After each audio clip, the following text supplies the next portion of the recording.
नमस्कार, आपका स्वागत है। दोस्तों, वास्तुशास्त्र एक प्राचीनतम ग्रंथ है। इस ग्रंथ में भवन के निर्माण से लेकर भवन के अंदर रखी जाने वाली वस्तुओं के स्थान और दिशाओं का महत्वपूर्ण ज्ञान दिया गया है। वास्तुशास्त्र के अनुसार प्रत्येक भवन में पूजा स्थल का निर्माण करना अत्यंत आवश्यक होता है। पूजा घर अथवा पूजा स्थल हमारे घर का सबसे प्रमुख अंग होता है। इस स्थान पर सकारात्मक ऊर्जा का निर्माण होता है और यह ऊर्जा संपूर्ण घर में संचारित होती है, जिससे घर का वातावरण शुद्ध और पवित्र रहता है। पूजा घर बनवाते समय भी हमें वास्तु के नियमों का पालन जरूर करना चाहिए, क्योंकि शास्त्रों में पूजा घर के संबंध में बहुत ही महत्वपूर्ण नियम बताए गए हैं। पूजा घर की दिशा, पूजा घर का स्थान, पूजा घर में रखी जाने वाली चीजें तथा पूजा करते समय मुख किस दिशा में होना चाहिए आदि प्रकार के बहुत ही महत्वपूर्ण नियमों को ध्यान में रखना आवश्यक होता है। तभी हमें हमारी पूजा का संपूर्ण फल प्राप्त होता है। कई लोग इन नियमों को नहीं जानते हैं और अनजाने में ही पूजा घर का निर्माण गलत दिशा में करते हैं अथवा पूजा घर में ऐसी चीजें रख देते हैं जो नकारात्मक ऊर्जा की स्रोत होती है। इन चीजों से निकलने वाली निगेटिव एनर्जी पूजा घर को अपवित्र बना देती है। पूजा घर में हम अपनी अपनी पसंद के अनुसार और कुल की परंपरा के अनुसार देवी देवताओं की मूर्तियां तथा तस्वीरें रखते हैं। यदि परिवार बड़ा होता है तो सभी लोग अपने अपने इष्ट देवता की मूर्ति पूजा घर में रखते हैं।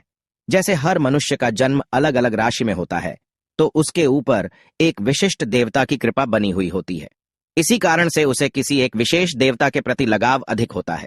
शायद आपको भी किसी एक देवता के प्रति ज्यादा आकर्षण रहा होगा। इसके पीछे आपके जन्म का रहस्य छिपा हुआ होता है। वास्तुशास्त्र के अनुसार पूजा घर में देवी देवताओं की मूर्तियां अथवा तस्वीरें सीमित होनी चाहिए। एक ही देवताओं की अधिक मूर्तियां भी नहीं रखनी चाहिए।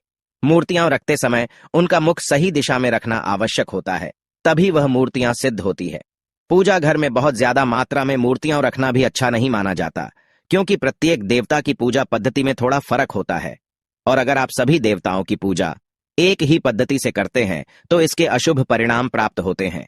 इसीलिए जिन देवताओं की पूजा विधि आपको पता है, केवल उन्हीं की मूर्तियां अथवा तस्वीरें रखनी चाहिए। कुछ देवताओं को उग्र माना जाता है और उनकी पूजा विधि भी अत्यंत कठिन होती है, इसीलिए उनकी मूर्ति पूजा घर में नहीं रखनी चाहिए। इसीलिए आज हम आपको पूजा घर से संबंधित उन सभी महत्वपूर्ण नियमों के बारे में बताने जा रहे हैं जो आप सभी को पता होने चाहिए।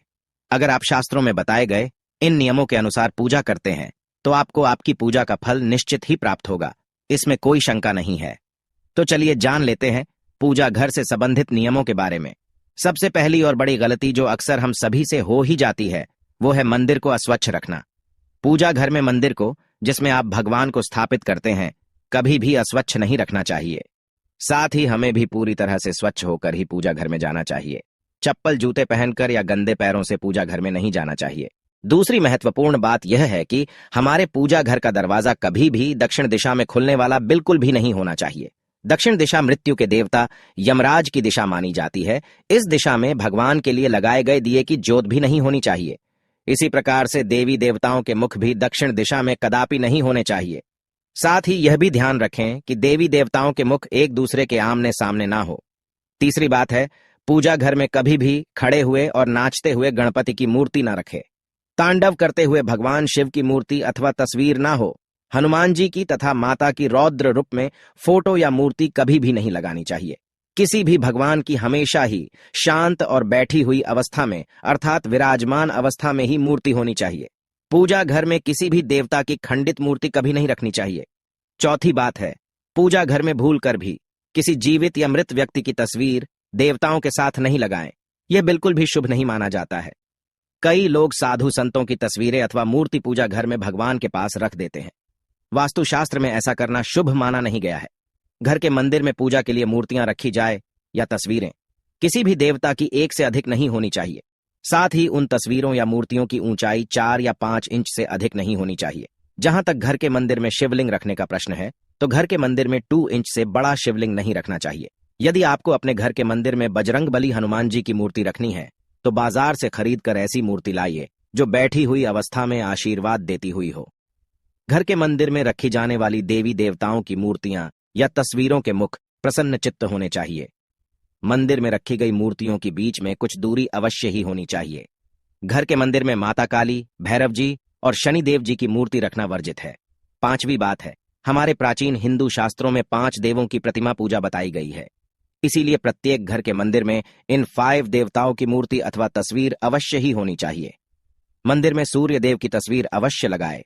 गणेश जी, भगवान विष्णु, मां पार्वती और भगवान शिव, इन 5 देवताओं की पूजा घर में अवश्य होनी चाहिए, तभी वह पूजा घर संपूर्ण होता है।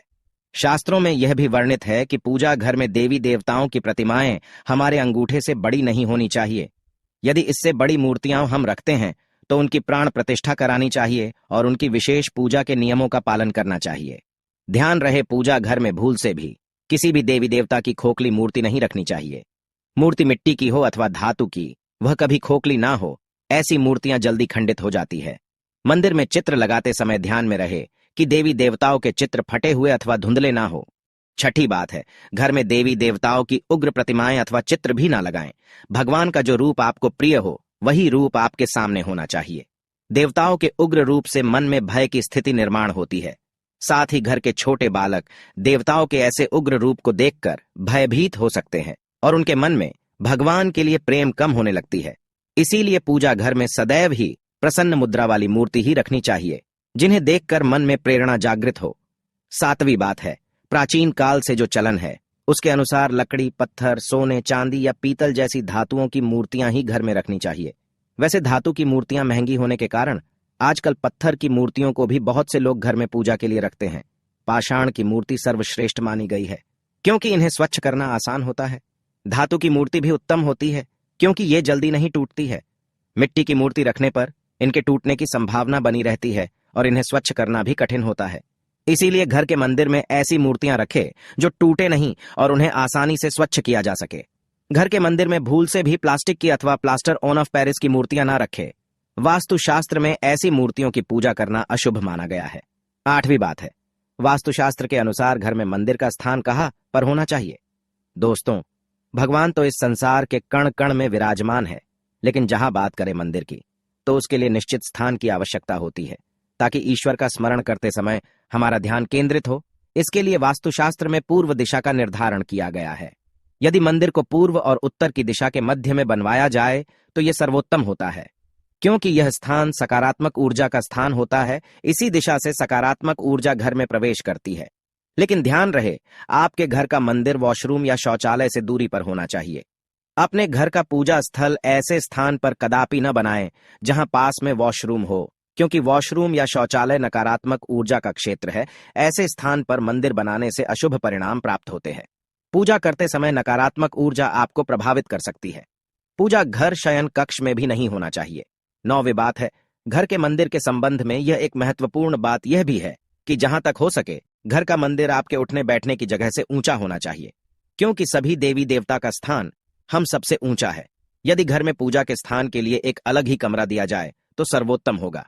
घर के मंदिर में कभी भी बिखरा हुआ सामान नहीं होना चाहिए। देवी देवताओं की मूर्तियां, पूजा सामग्री एवं अन्य धार्मिक पुस्तकें आदि अपने अपने स्थान पर रखी होनी चाहिए। कभी कभी ऐसा देखा जाता है कि लोग लापरवाही में पूजा स्थान पर वस्तुओं को बिखरा कर रखते हैं। ये वस्तुएं हमारी पूजा में बाधा निर्माण करती है, जिससे हमारा ध्यान भटकने लगता है। इसीलिए पूजा घर में सामग्री को सदैव ही व्यवस्थित रखना चाहिए। घर के मंदिर में पूजा करने के बाद जली माचिस की तीली, मुरझाया हुआ फूल, जली हुई काली बाती आदि को हटा देना चाहिए। अपने पूजा स्थल को साफ सुथरा रखना चाहिए। घर के मंदिर में बिखरी और जली हुई माचिस की तीली नहीं होनी चाहिए। यदि दीपक जलाने के लिए आपने पूजा घर में माचिस रखनी ही है तो उसे किसी कागज या कपड़े में छिपाकर रखना चाहिए। उसे सामने नहीं रखना चाहिए। दीपक जलाने के बाद बुझी हुई माचिस की तीली को इधर उधर नहीं फेंकना चाहिए, बल्कि उसे डस्टबिन में डाल देना चाहिए। ध्यान रहे, पूजा घर में लाइटर आदि चीजों का प्रयोग दीपक जलाने के लिए भूल से भी ना करें। तो दोस्तों, इस प्रकार से आप अपने पूजा घर में वास्तुशास्त्र के नियमों का पालन करके सकारात्मक ऊर्जा निर्माण कर सकते हैं। उम्मीद है आपको यह जानकारी अच्छी लगी होगी। वीडियो को लाइक जरूर करें, कमेंट में जय श्री कृष्ण अवश्य लिखें, साथ ही चैनल को सब्सक्राइब जरूर करें। आप सभी का धन्यवाद।